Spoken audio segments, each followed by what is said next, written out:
Welcome to the Fangled Cast, brought to you by Fangled Technologies, where we help you convert every person your company touches into a voracious advocate for your brand. Hey, I want to welcome everybody back to the Fangled Cast. Today should be a lot of fun. My friend Alon Zaibert, who is an expert, in my opinion, and probably anyone else who's ever met him in communications. You know, so many of us have teams of people who think, and including ourselves, that we're just brilliant communicators. And for the most part, we could be a lot better. Sometimes we just, in our communications, especially in the business world, we don't have the ability to feel and connect in ways that matter. And this is why Alon is on the show today, because this is his expertise. So Alon, tell me a little bit about your background and how you began being the expert communicator. Thank you. Thank you for having me here, Andrew, and thank you for the intro. I think, I always knew it, that I felt something, and everybody that I've spoken to along the years, they know, right? People know when they feel. Problem is, when you feel, and I started having more sensitive antennas, if you may, to communication. Also, I think a lot of stuff that I've gone through in life got my emotional senses a little bit more attuned, if you may. Absolutely. But about 3 years ago, I started writing because my friends kept asking me, how did you do that? How did you impact that person in such a way?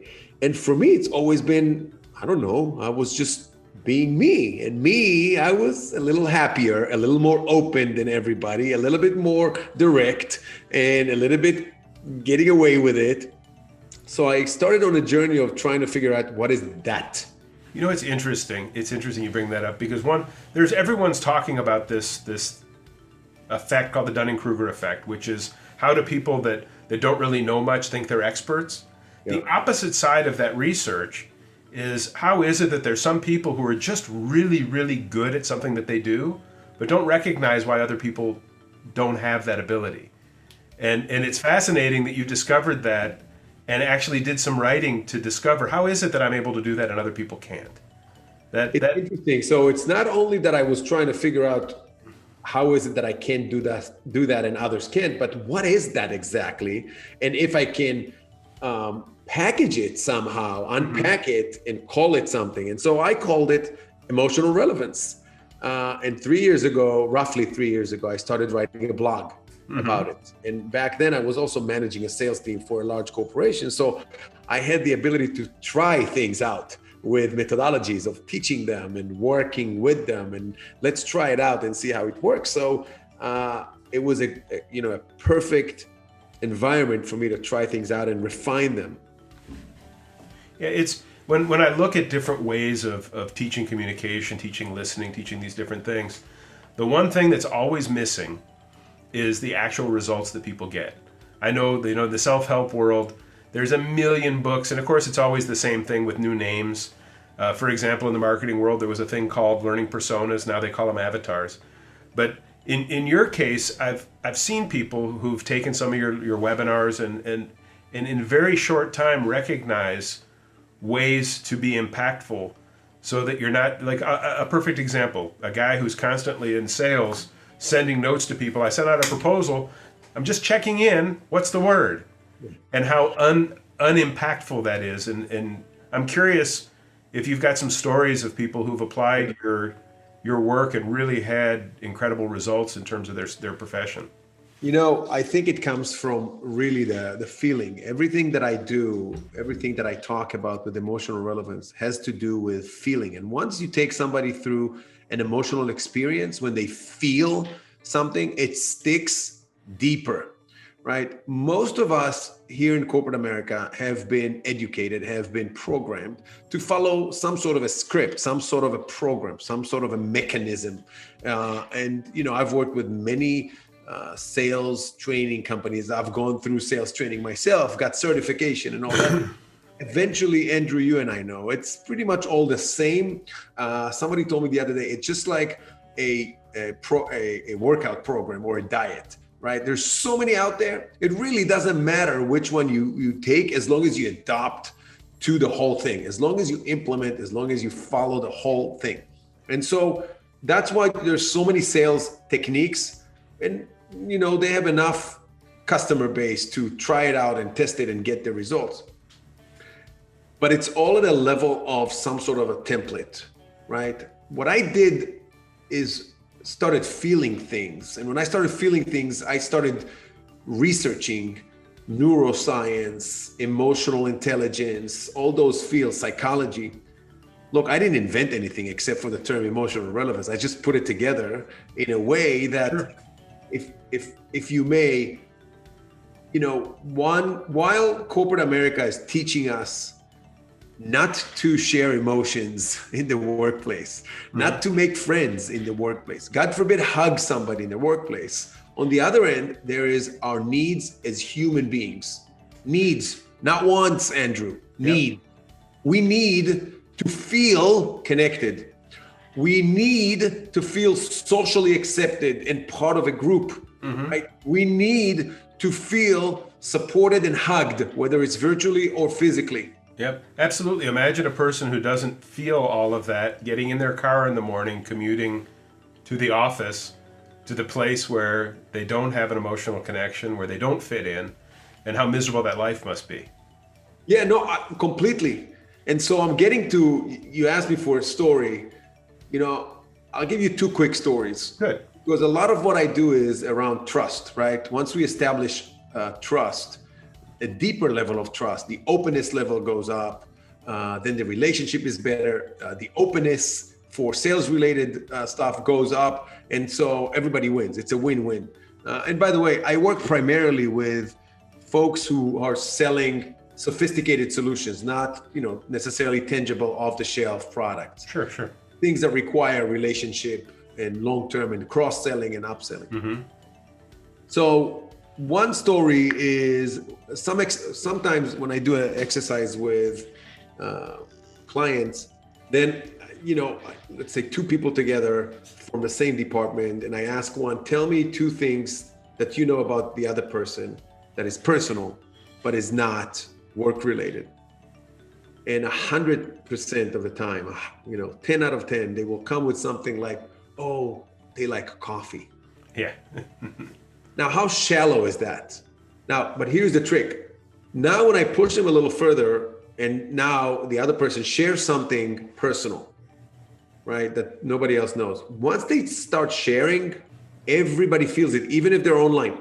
And once you felt it, I call it an emotional anchor. Yep. Once you set up that anchor, okay, now the journey starts.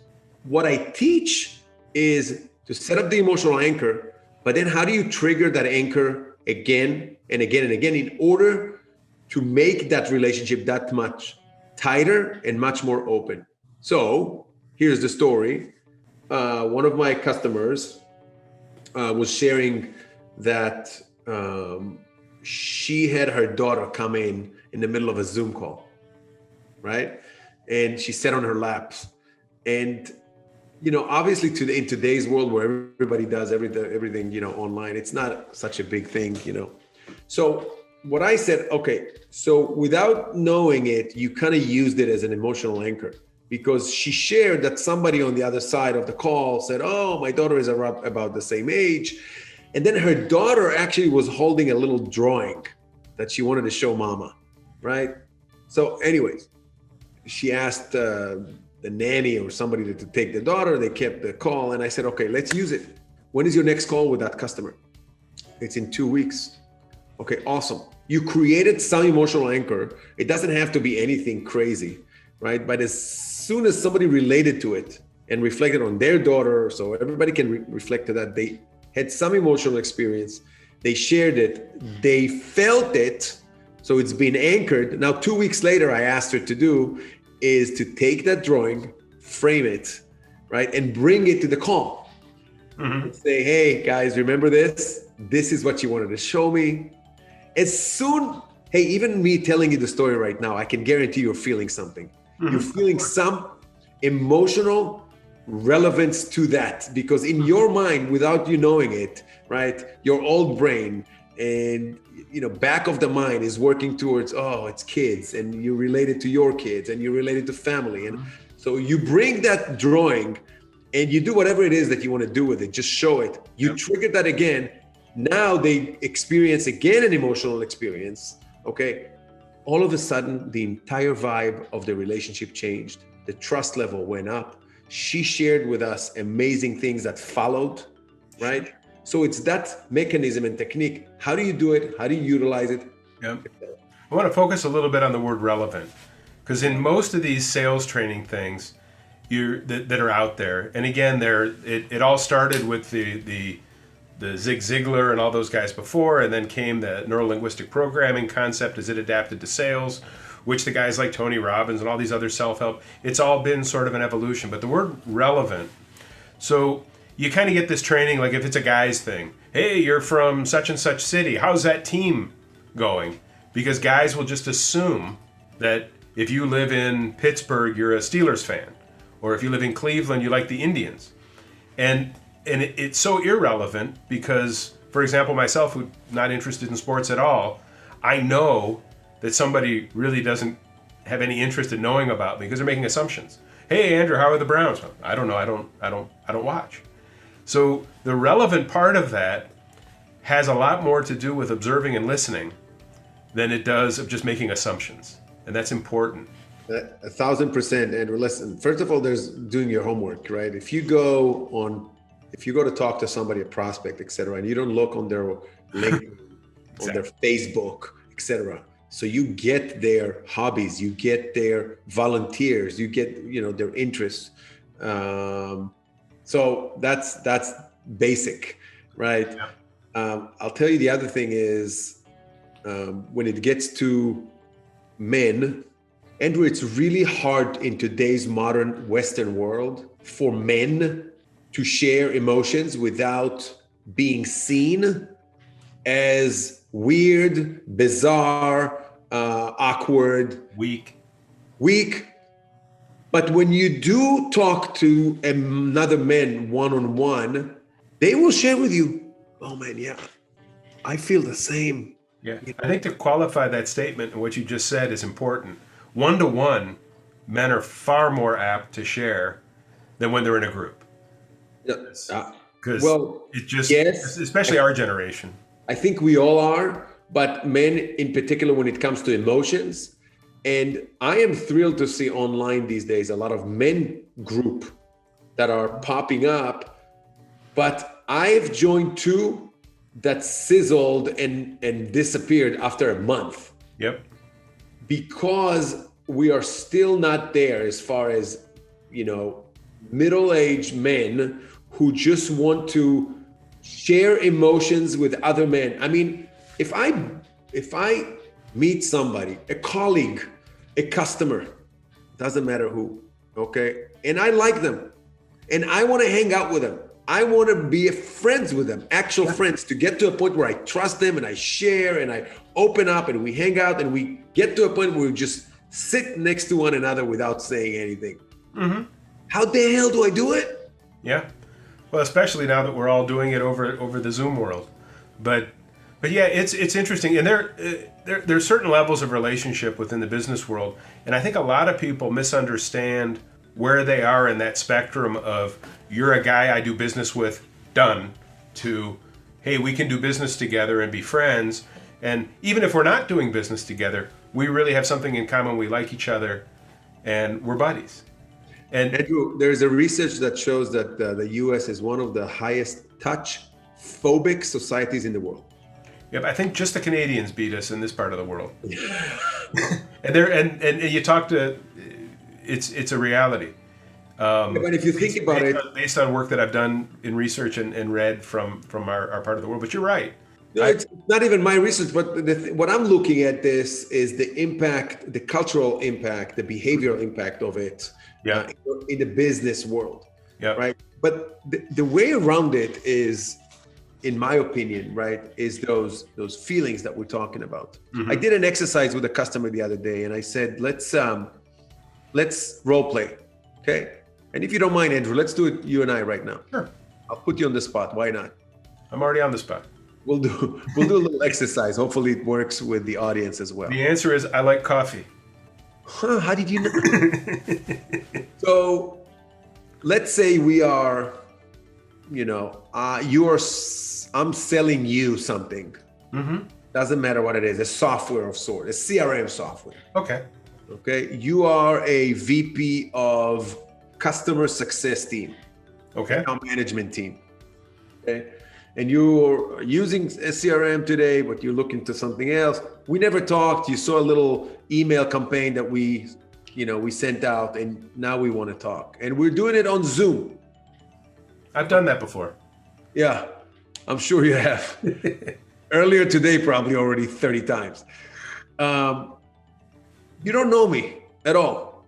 And we start the call, and there is, whether we like it or not, there is some sort of a trust level. So from 1 to 10, what is your trust level towards me? Openness level, trust level towards me with what I just shared of my position, 1 to 10, where is it? For me, if I'm willing to take an actual call, it already has to be in that 4 to 5 category, or I wouldn't have taken the call in the first place. Okay, I'll play along, even though I meant for me even though I'm a sales guy representing this company, but I get it. Play along. Let's say 4 or 5. Yep. Awesome. Now we start talking. Usually, as you know, most of these conversations are around your pain points, your needs, etc. Sure. But let's role play. And hey, Andrew, thank you for taking your time. I appreciate it very much. So tell me about yourself a little. What would you like to know?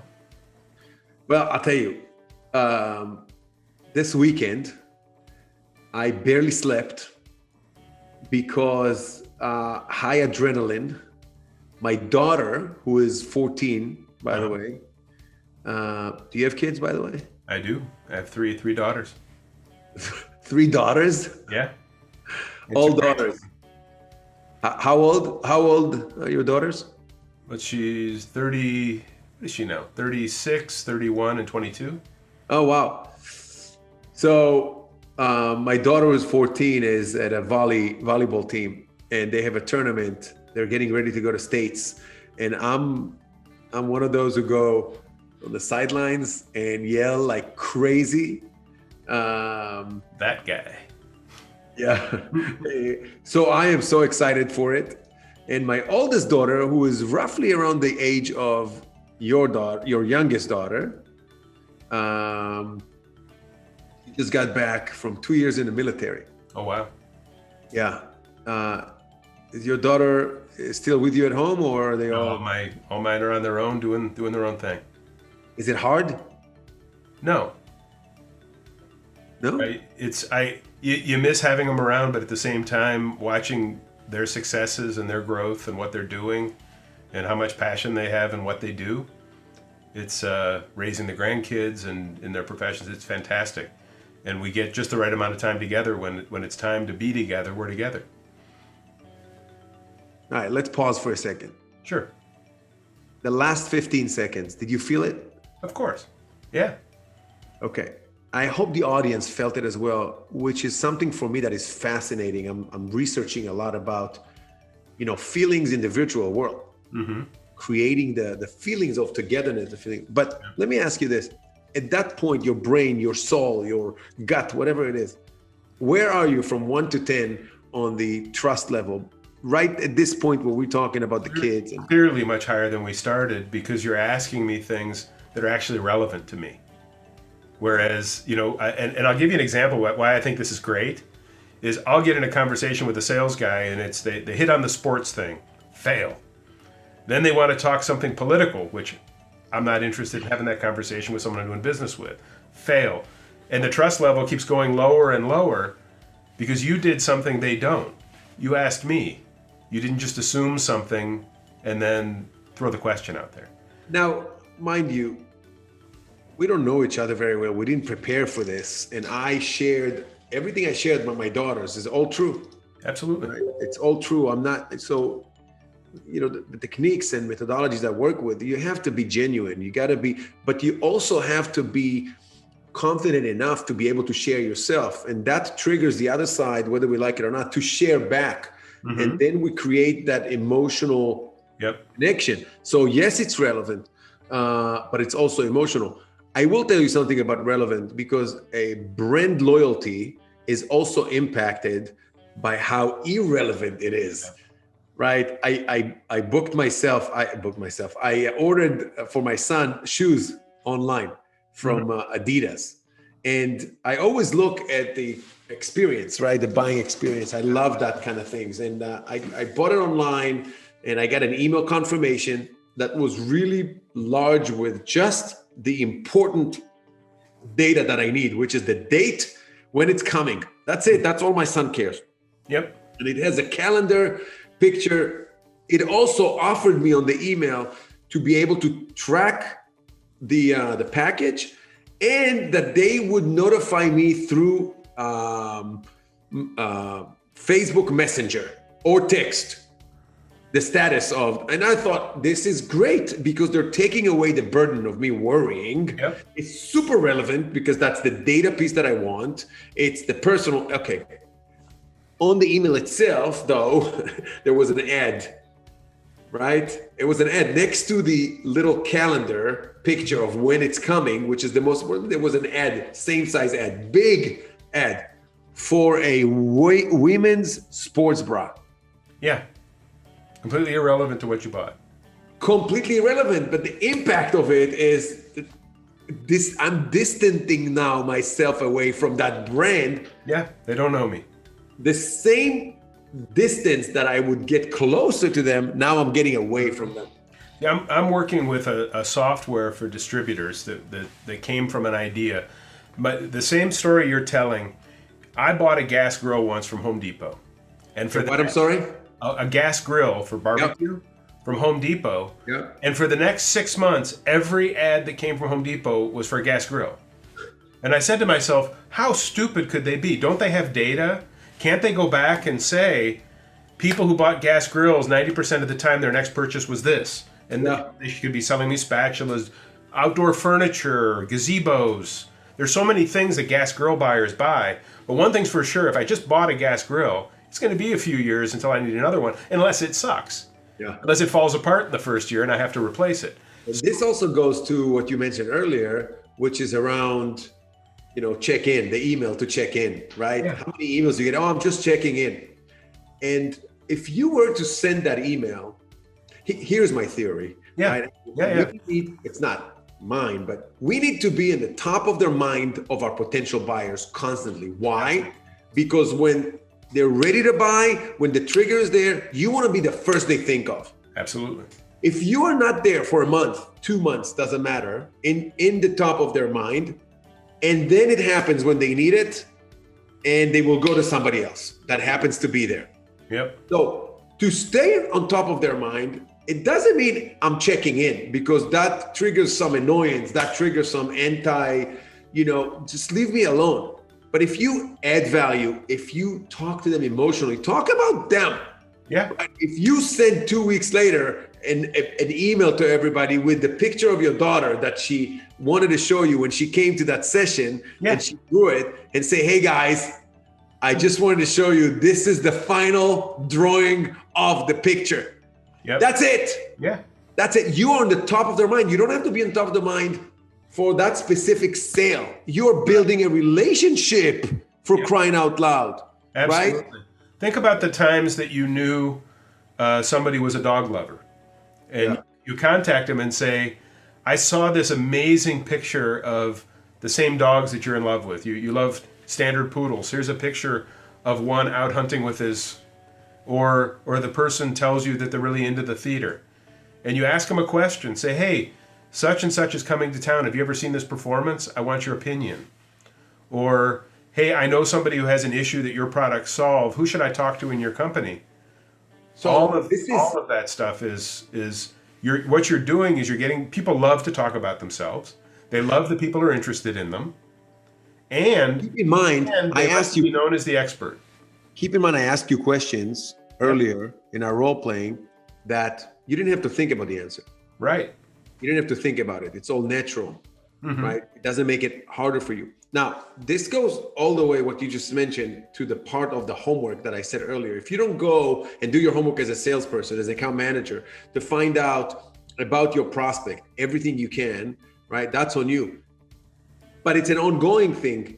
If you didn't take notes during your call that this person doesn't like sports, or that this person has 3 daughters, all 3 are gone right now from home, right? Grandkids, I didn't write because it was just role playing, but I would have written down and I would ask you, hold on, you mentioned grandkids?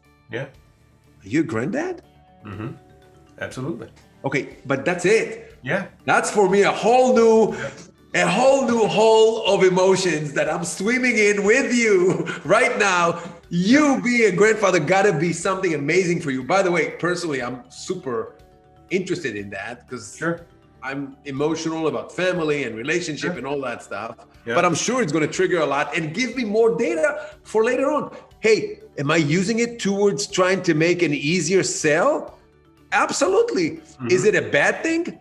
I don't think so. If I believe in what I'm selling and if it's a win-win, right? It's like somebody tell me, oh, you donated there and mentioned it so it makes you feel good. Yep. And you're hitting on something really interesting because earlier we had talked about it, and in Fangled we always talk about how our job is to do the marketing work so that beyond the sale we're creating advocates for your brand, voracious advocates for your brand.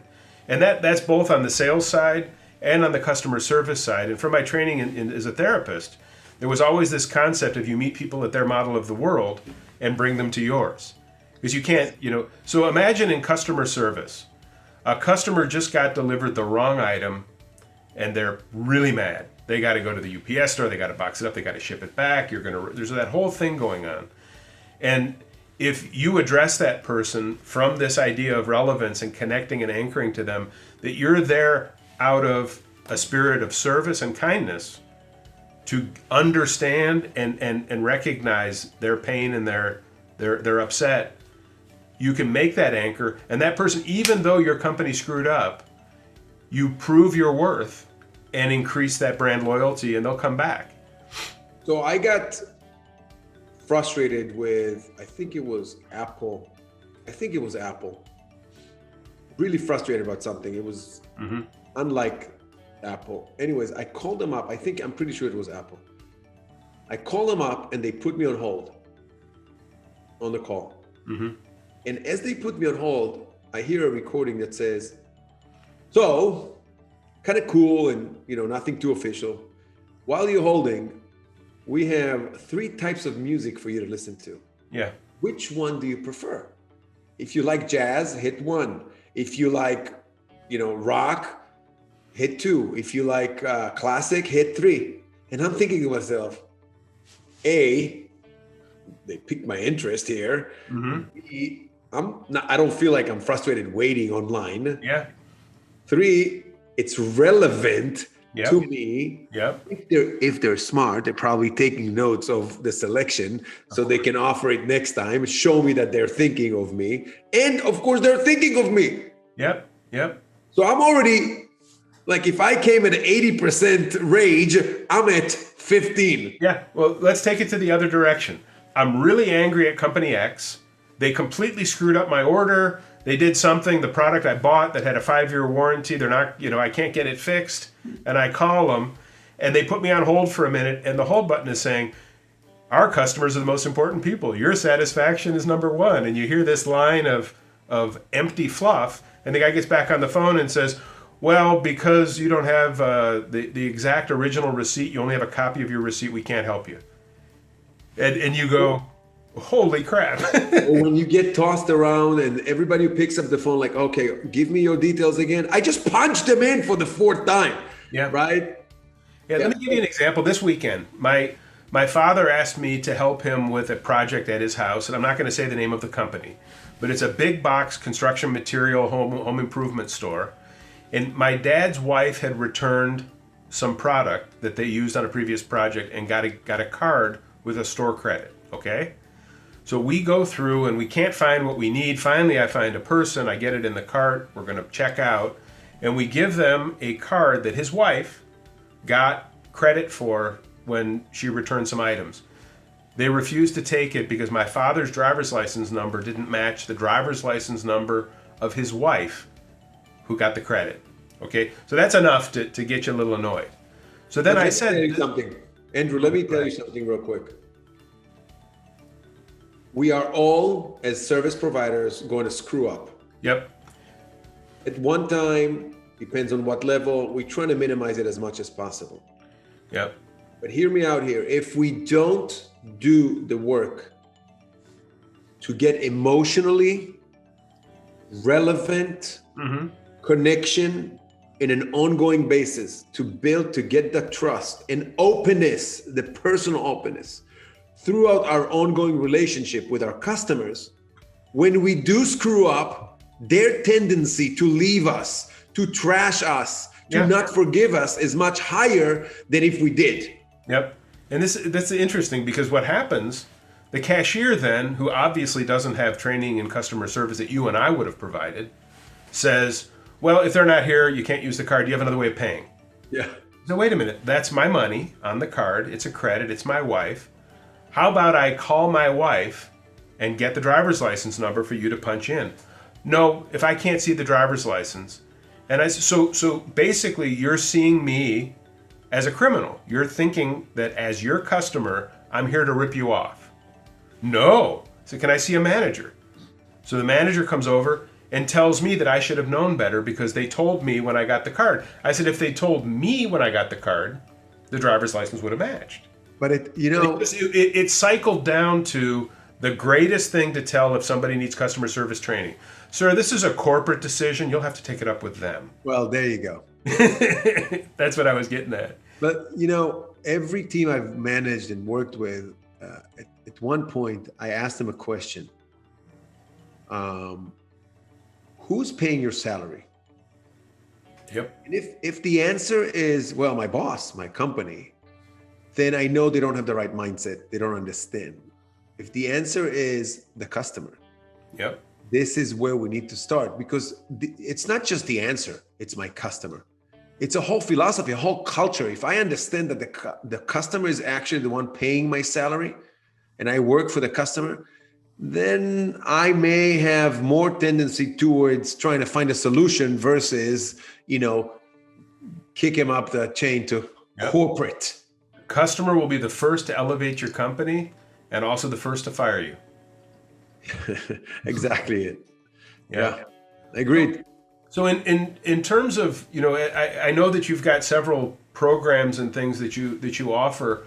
How can people find out more about your company and the kinds of offerings that you have that can help them train their teams to truly connect emotionally with customers and grow that brand equity?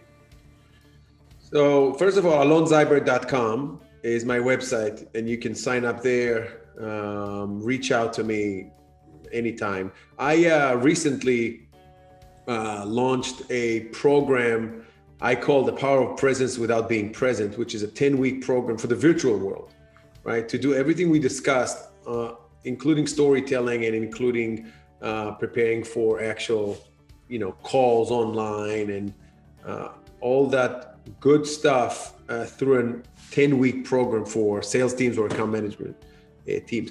But funny enough, Andrew, my last 2 customers looked at this program, but then when we did the discovery, we found out that their issues are a little different. Sure. Right. And so we tweaked and we kind of adjusted it and did a bespoke solution for their DNA, for their what they're selling, for their customer relationship level. So, could be an issue with account management side for cross-selling, could be an issue with prospecting, right? How do you prospect in the virtual world? A lot of things here in the virtual world specifically, Andrew, is how do you overcome, bear with me here for a second, how do you overcome the relationship impact of not being able to wine and dine your customer? Interesting. Right? You're used to wining and dining your customer, and it has an emotional impact on your relationship, but you can't do it anymore. Or how do you used to, when you go to visit your customer, and I've been pitching, many customers and many organizations, we as salespeople know that the real insight, the real good information is not during the presentation, is when you walk with one of the prospects to get coffee, Yep. or when you wait for them after the session and you ambush them in the hallway, hey, by the way, and then you get them to really give you the genuine information, you develop the relationship. So do you mind if I talk to you tomorrow? I'll give you a call and we'll talk one-on-one.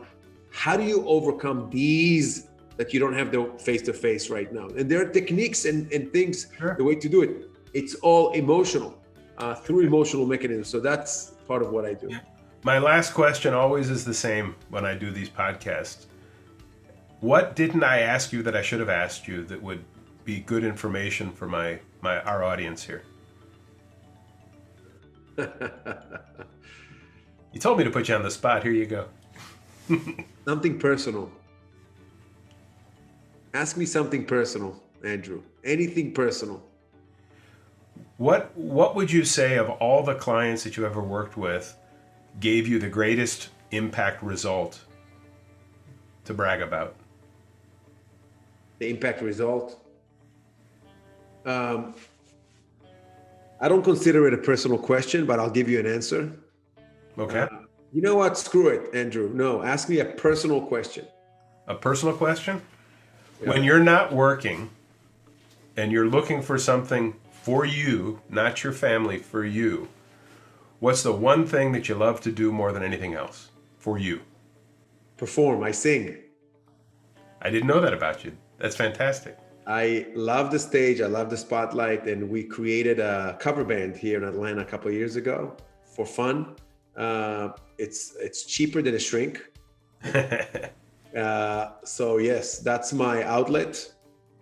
Second thing these days would probably be tennis, because I'm a former athlete. I used to play basketball professionally overseas, so I still need the competition. But be on stage, impact people. That's why I like speaking engagements. That's why I like my motivational speaking that I do regarding emotional relevance.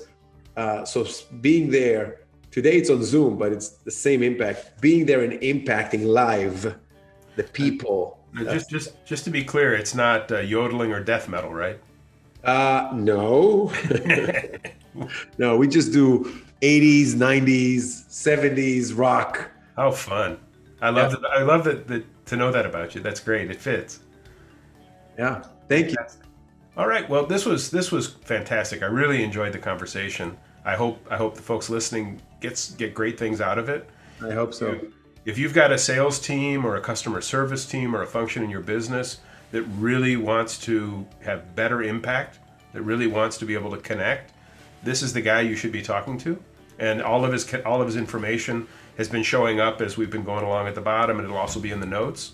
If you like the podcast, feel free to like it, share, elevate, comment, critique.